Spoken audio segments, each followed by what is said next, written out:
Okay, you have made it to the final section. We are still in the realm of boundaries, and now we seek to ask the next question. Domestic market saturated, or pressure from other firms in the industry. What can the firm do? Well, we know that we live in a global economy, and this has been the solution. If you need more revenue, if you need a chance to grow, sometimes you just have to leave.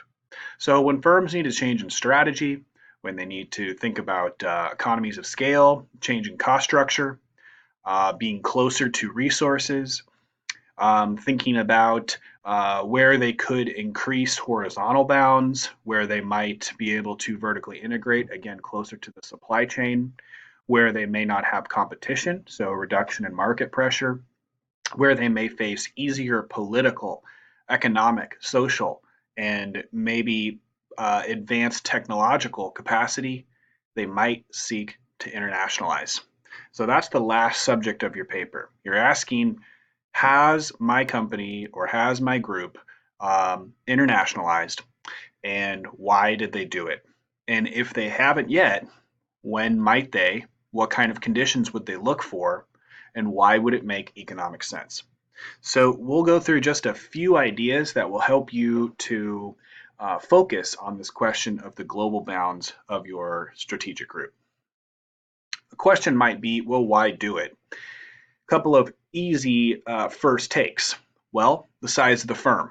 Sometimes firms want to grow, so they may need to leave their domestic market. Sometimes firms become so large that they need to leave their domestic market. Secondly, the domestic market might be saturated entirely. So, again, leave the domestic market. Now, there might be some different ways that this goes down. So, thinking about the propensity of this internationalization, again, it could be a large firm with a small market and they want to expand to finally achieve some type of economies of scale and lower that cost per unit. Sometimes you see firms following their competitors. If the competitive advantage is that the one rival firm has a greater access to buyers, then a way to respond is for their rival to follow. Sometimes you see a slow internationalization process, and you may not see it happen immediately. Large companies like Walmart, for example, spent a lot of time with a domestic focus, and only in the last 20 years or so have really started to think about how to advance into other countries.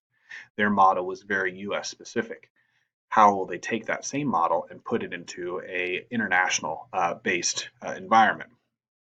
Lastly, you sometimes see a small firm in a large market and who likes being in that size, has figured out the operations of that size, and believes that they might be able to commit to multiple markets where they are small. So keeping a small size but entering into different large markets. You're asking yourself, well, where do my firms in the strategic group, where do they reside? Now, I've already mentioned this a little bit, but yeah, Walmart has definitely been the case of a slow internationalizer. And I like to bring this up because people in the United States, we know that there's a Walmart almost everywhere.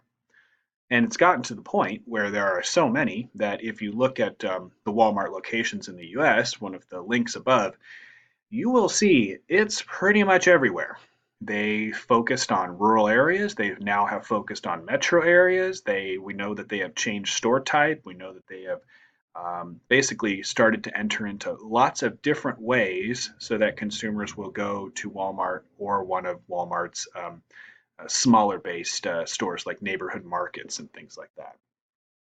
But Walmart has recently decided that the domestic market has become essentially saturated with their own operations.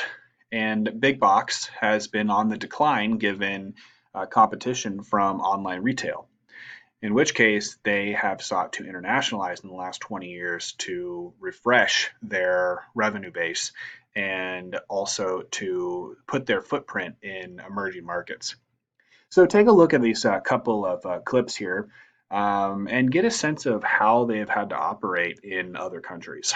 Clearly, everybody had a mad rush to get to China given their GDP growth in the last 30 years. Yet, Walmart is a very US centric idea, and they have had a very difficult time figuring out how to be international. And I think that you'll get a sense of that in the clip on Walmart strategy. So, just our first example of looking at what does it take for a company to leave their domestic market and what things would they have to think about? Just real quickly, they have to basically do a completely new industry analysis when they enter into a new industrial environment, which would mean there is a different history of the rival firms. There are different market conditions and different market concentrations. There is different five forces. There are different pest forces. There are firms that have dominated the vertical supply chain. There are firms that have entered into different forms of horizontal integration. And these would be the things that a company would have to think about as they sought to move out of their domestic market. So, that all being said, basically I can summarize it by looking at the entire class as to the reasons for internationalization. I've got my industry-based conditions, five forces. I've got my resource-based conditions, seeking competitive advantage. And I've got my institutional-based considerations. This is things like our pest analysis, avoiding regulatory risks, may have to consider trade barriers. Clearly, this has been an issue recently. There are issues with economic conditions related to currency. Firms will have to adjust their cultural empathy and start to think, well, how is it like in other countries? Can I employ the same cultural tactics from one place to the next? Probably not. What are the institutional norms? This can even start to impact things like who they hire and how labor is treated and how management is treated relative to labor. Institutional factors that are very different around the world. So we can use the entire industry analysis that we've conducted in the last 8 weeks to ask the question of what happens when you leave your domestic industry and enter into a foreign industry. So if we started just to look at kind of these industry-based characteristics, notice what we see: rivalry, entry barriers, supplier power, buyer power, substitute products. Again, all of these things will relate first to the domestic market and then thinking about the international market. So quickly, yeah, rivalry. If your rival has gone, does it make sense for you to go? Does that keep competitive par? Entry barriers. It may be easier to enter a new market and reach scale economies, lowering that cost per unit. You might even see that firms leave to gain a edge on the suppliers in their domestic market by moving to the source of the supply and then buying up that chain or becoming partners in that chain. Think about oil companies. Oil companies move to the source. Buyers. If you have a new audience, do they have the same information that domestic market has accumulated over the life of your business? Entering a foreign situation may result in less buyer power as they have not yet achieved the level of information associated with understanding price and value proposition. You could also see how that could backfire. Creating substitute products, right? So you become the substitute product as you enter into the foreign market. Now, from our value-based considerations, why might you do this? Well, first, you're going to have to be able to do it. So if you do seek that competitive advantage, you have to be ready to be able to do this. You must have the resources to be able to do this. So if we're thinking about your firms, the question you might want to ask is, what were the reasons or what were the capabilities of these firms to move overseas? And did it work?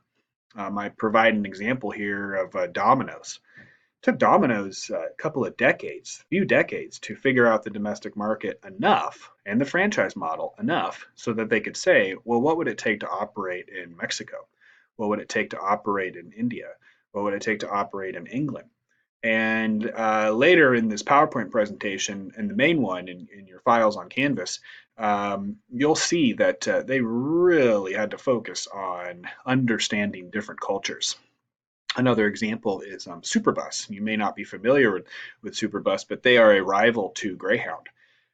They entered into our US market just recently in relative terms to the history of Greyhound. And whereas Greyhound has been considered not necessarily the best ride, Superbus had some resources and experience from their foreign operation, well, foreign to us, that allowed them to compete in a superior way with Greyhound. So you can actually check out some of those clips later on, particularly with Domino's. Um, Now, do they have the ability to go overseas? Sometimes you see companies leave because they want to enter into a world where the intellectual property laws are not as fixed, and they may be able to do things that they are not able to do in their domestic market.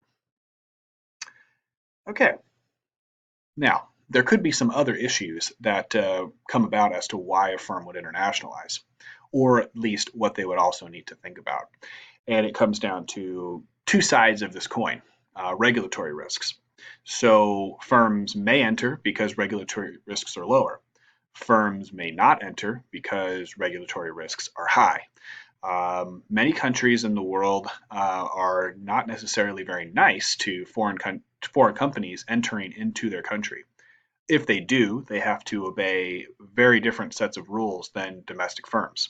They may have to employ domestic labor rather than bringing their own workers from their home country. They may have to pay taxes that exceed, because basically countries are always going to have some type of protectionist policy. At least advanced countries are having protectionist policy for their domestic industry.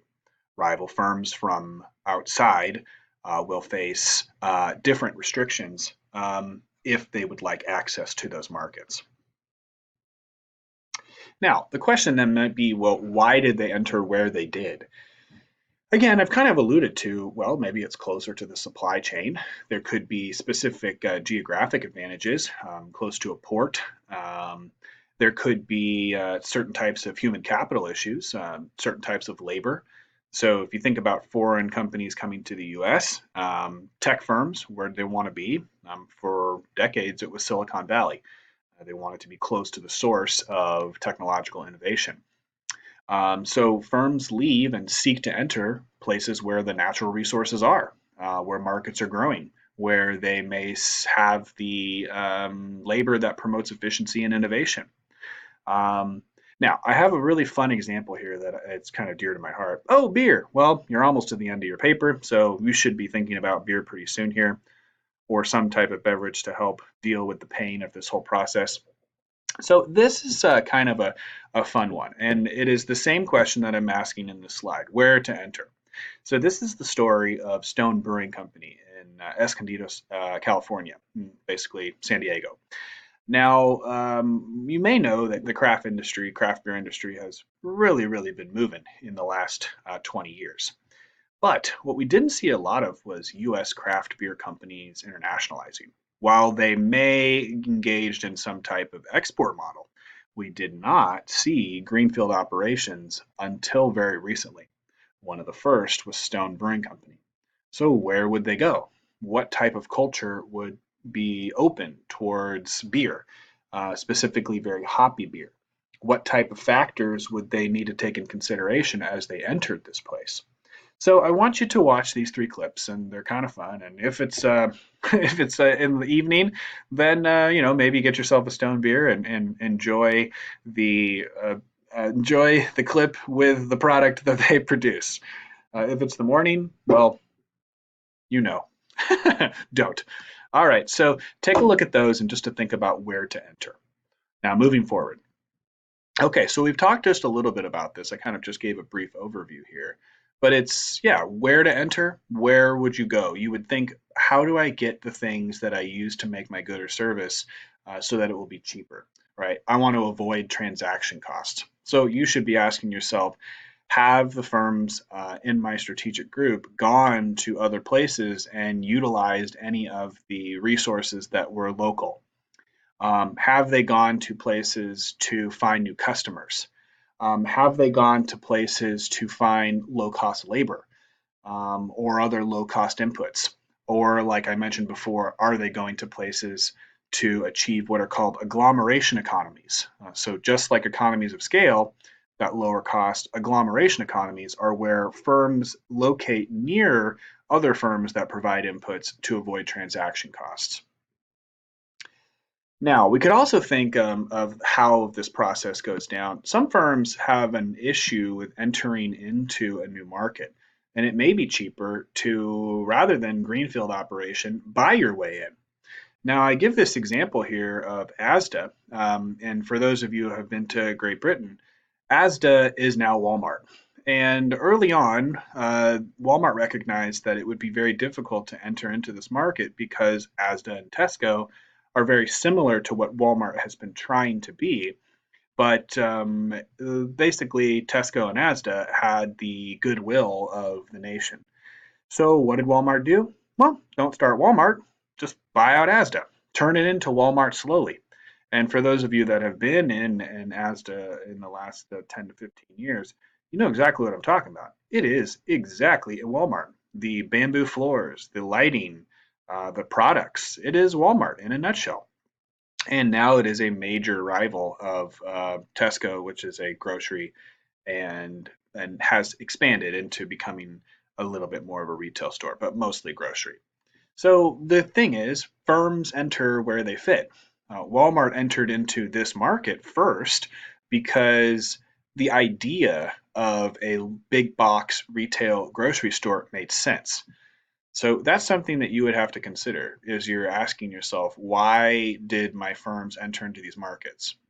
Did it fit, right? Did it just make sense? Was it a natural progression? The cost of cultural kind of diversification and then acculturation can be excessive. And so one main economic reason why a firm enters into certain locations over others is those costs are alleviated and can be avoided. Now, in terms of strategic reasons, could be close to the supply chain. The location could have expectations of future economic growth. And there could also be something very real in today's world, political power.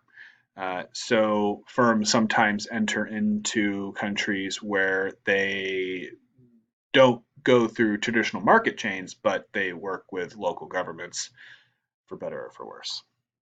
Notice my picture of an oil field. We have to think those relationships are very much a relationship between companies and foreign governments. Now, again, where to enter? Where the market is obvious. And that was something I was alluding to earlier in the case of Greyhound and Megabus.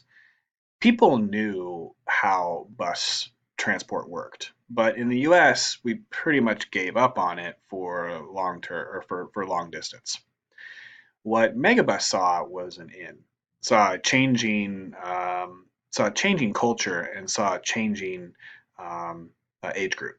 And what they saw was the millennials, who were focused a little less on some of the traditional means of living.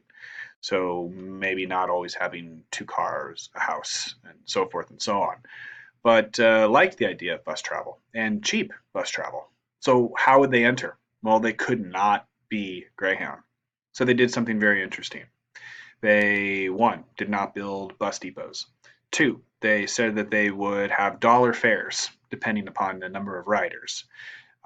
Three, they put in tables with USB ports and simple things that made bus travel a little less awkward and bizarre.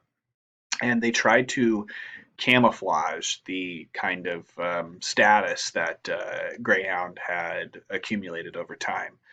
Uh, they actually eliminated the whole bus depot thing, and then they would just meet at, they just arrive at kind of popular destinations. So even here in Kansas City, you can find Superbus down in the River Market, and they just pull up at a curb and they utilize the parking lot. You can park your car there. I mean, it's not on them. You face the liability, but that now becomes the ad hoc bus depot.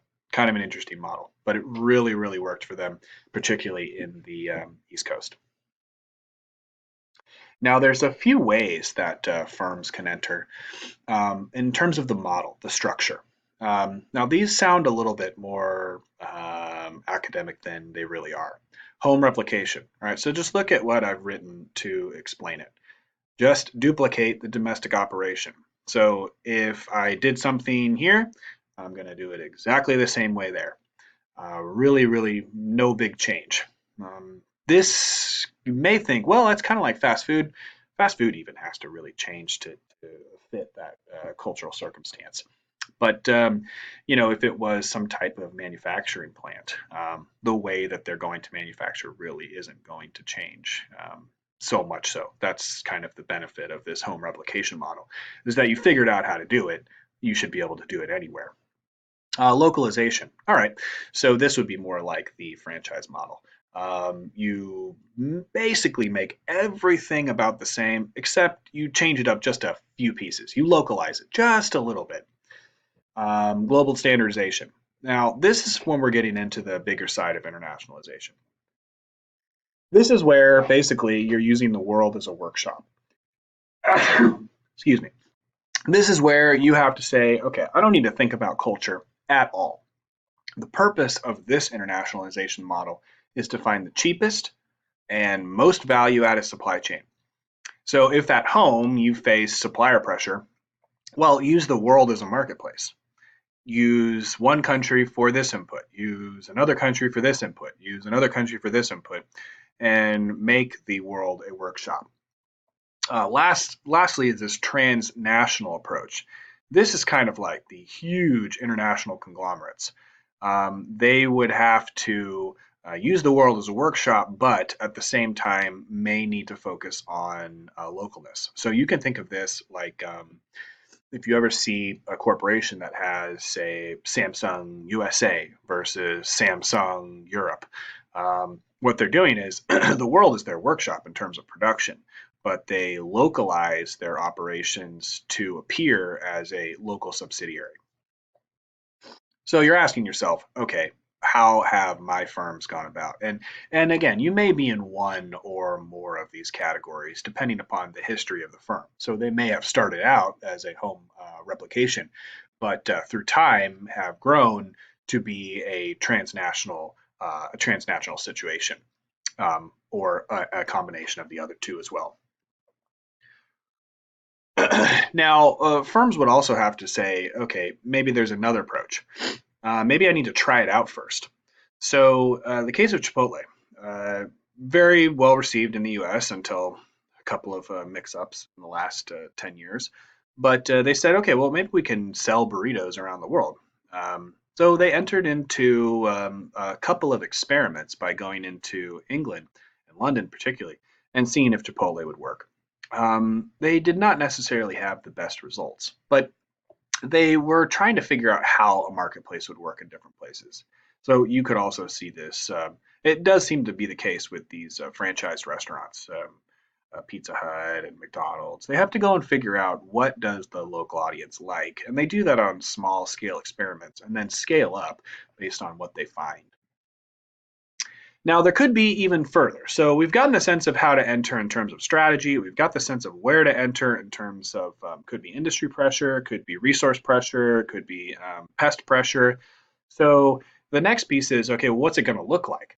In the case of Stone, which you might have already seen now, they entered into an equity mode. They bought a gas plant in Berlin and turned it into a new brewery. But not all firms would think of creating a complete new facility, a massive greenfield operation. So it really comes down to the level of commitment that companies want to have as they internationalize. Chipotle, for example, they left, and their operation was so small that the exit costs were almost minimal. So that's kind of the next step. How did your firms enter? Did they take an equity mode or did they take a non-equity mode? Did they engage in some type of joint venture with a company that already exists in the foreign location, or did they set up their own operation entirely? So just mentioning a joint venture versus a export model. So, like for example, when in the export model, think of like the grocery store and all the products that say like "Made in Italy." Well, clearly they don't have operations in the U.S. Those are export models. They work with distributors, and they then sell those products at retail spots. So, how are your companies operating? I guess in the case of franchises, it's actually a little bit more difficult than you think because the franchisees may have to report to the domestic location and also report to the domestic management of the parent company. Something to consider as you think about your groups. You could use this decision model to kind of gain a sense of how to describe the mode of entry for your firms. But other than that, it is just a replication of what we've been talking about so far. So this is what you're trying to get at, okay?